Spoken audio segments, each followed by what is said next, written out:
This isn't your school test. An entire system is already 10 steps ahead. Months of planning and layers of security.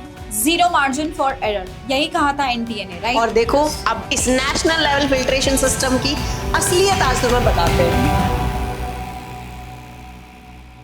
जब बच्चे जाते हैं paper देने उनको पता चलता है कि हमें तो हिंदी की जगह इंग्लिश तो हिंदी पेपर एनटीए मिल गया। नेवर फेल्स टू डिसअपॉइंट अस, है ना? एवरी टाइम कुछ ना कुछ वो कर ही देता है जहाँ पे हमें इस तरह की वीडियो बनानी पड़ जाए। तो अब हुआ क्या है, रिसेंटली झारखंड के पलामू में एक ऐसा सिनेरियो भी सामने आ रहा है कि जो स्टूडेंट्स थे उन्हें हिंदी मीडियम के 67 एस्पिरेंट्स थे, उनको पहले इंग्लिश मीडियम का पेपर डिस्ट्रीब्यूट कर दिया गया।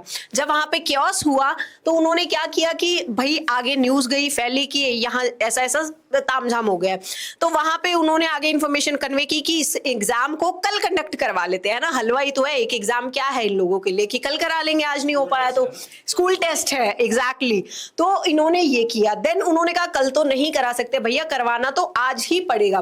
फिर ये लोग ऑनलाइन पेपर्स मंगवाते हैं, इंग्लिश मीडियम के OMR शीट्स मंगवाते हैं, प्रिंट निकलवा के बच्चों को दिया जाता है ना। करते करते शाम के 6-7 बज जाते हैं। 7 to 10 नीट का पेपर कंडक्ट कराया जा रहा है, जिसका टाइमिंग 2 to 5 होना चाहिए था, राइट? और ये सिर्फ एक इंसिडेंट नहीं है, अगर आप देखोगे तो एक और पुणे में हुआ था। एग्जैक्टली और पुणे में तो भाई अलग ही चल रहा है। तो यहाँ पे कुछ ऐसा सीन हुआ है। बेसिकली होता क्या है सर, क्या होता है, मतलब जब एग्जाम होना होता है उसके आधे घंटे पहले इन्विजिलेशन का सारा काम हो जाता है कि हम 11 बजे ही आप आ जाओ, 11 बजे से आपकी प्रोसेस शुरू कर देंगे। लेकिन यहाँ भाई फ्रिस्किंग ही चल रही है इतनी देर तक। एक्टिव तो थे ना वो ट्विटर पे। और नीट के एग्जाम में हर एस्पिरेंट की एक एक सेकंड जहां इंपॉर्टेंट होती है, उस एग्जाम में ये लोग आधे आधे घंटे का ऐसा डिले करते जा रहे हैं कि इनको स्टूडेंट के टाइमिंग की, इनके लिए टाइम एक्यूरेसी इतना मैटर करता है। तो क्या एक स्टूडेंट का टाइम नहीं होता क्या? साल भर बच्चों को हम यही सिखाते हैं, टाइम मैनेजमेंट। Exactly. और टाइम के देखने के लिए बच्चों के लिए वॉल पे क्लॉक ही नहीं थी,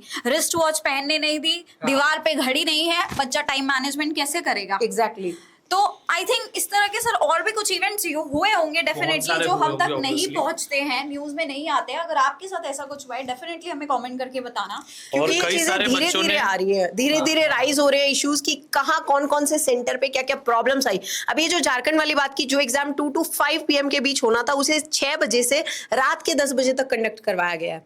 यस और देखो कई सारे बच्चे बहुत मेहनत करते हैं। कई सारी लड़कियों का तो ये सिचुएशन होता है कि 2-3 ड्रॉप हो गए, अब पेरेंट्स भी प्रेशर करेंगे, अब शादी कर लो, ये तो हो नहीं रहा है। और आपको पता है अभी भी कई सारे स्टेट्स ऐसे होते हैं जहाँ पे 18 के बाद लड़कियों की शादी हो जाती है। तो उनके लिए ये एक ऐसा इंसिडेंट हो जाता है कि अब तो उनकी लाइफ ही खत्म हो गई, क्योंकि उन्होंने ना दोस्त बनाया, ना रिलेशंस बनाया किसी से, ना उन्होंने अपनी कुछ लाइफ जी, ना कुछ दूसरा सोचा कि हम ये करेंगे। उनके लिए एग्जाम ही लाइफ थी। अब ये कुछ छोटी मोटी गड़बड़। और सर वही क्यों, मतलब नीट एस्पिरेंट्स की लाइफ हो ही ऐसे जाती है कि उनकी कोई सोशल लाइफ नहीं बचती। जो पेरेंट्स होते हैं वो भी ये कहते हैं कि भैया 1 साल अंदर बैठो, पढ़ाई करो, कोई कहीं किसी फंक्शन में किसी इवेंट में नहीं जाना, किसी दोस्तों से नहीं मिलना, कोई सोशल लाइफ रहती ही नहीं है। वो सोचते हैं कि एक बार एग्जाम क्लियर हो जाए, कॉलेज में जाएंगे, फिर सब कुछ वापस से स्टार्ट करेंगे। तो हम एज टीचर्स हम समझ लेते हैं, बट जो सिस्टम में प्रॉब्लम है ना, उसको ठीक करने की बहुत ज्यादा जरूरत है। सिस्टम रेडी था, 10 स्टेप्स अहेड था, लेकिन हमें तो वो एक भी स्टेप अहेड नहीं नजर आया है। अभी बहुत मेहनत करने की जरूरत है, और वो धीरे धीरे बैकवर्ड ही जाता जा रहा है ना। तो देखो तुम्हारे सेंटर पे भी अगर इस तरह का कोई इशू हुआ है तो हम लोगों को कमेंट सेक्शन में जरूर बता देना, जो भी पॉसिबल उसके लिए स्टेप्स होंगे वो हम लोग तुम्हारे लिए लेंगे। एंड वी आर देयर, चाहे नीट की प्रिपरेशन हो, हमने कमिट किया था कि हर सिचुएशन में हर जगह हम लोग तुम्हारे साथ खड़े हैं, है ना। तो जो भी जिस तरह की प्रॉब्लम आई थी, किसी का टाइम वेस्ट हुआ है, हर साल इस तरह की प्रॉब्लम आती है। लास्ट ईयर भी इलेक्ट्रिसिटी वाला इशू था, इस बार भी कुछ ऐसा देखने मिला। तो अगर आपके सेंटर पे इस तरह का कोई इशू आया है तो इस वीडियो के कमेंट सेक्शन में जरूर से लिख देना, है ना। देन हम देखते हैं कि आगे उसके लिए क्या पॉसिबल स्टेप्स हो सकते हैं, आप लोग के लिए जस्टिस किस तरह से डिलीवर किया जा सकता है। Thank you so much.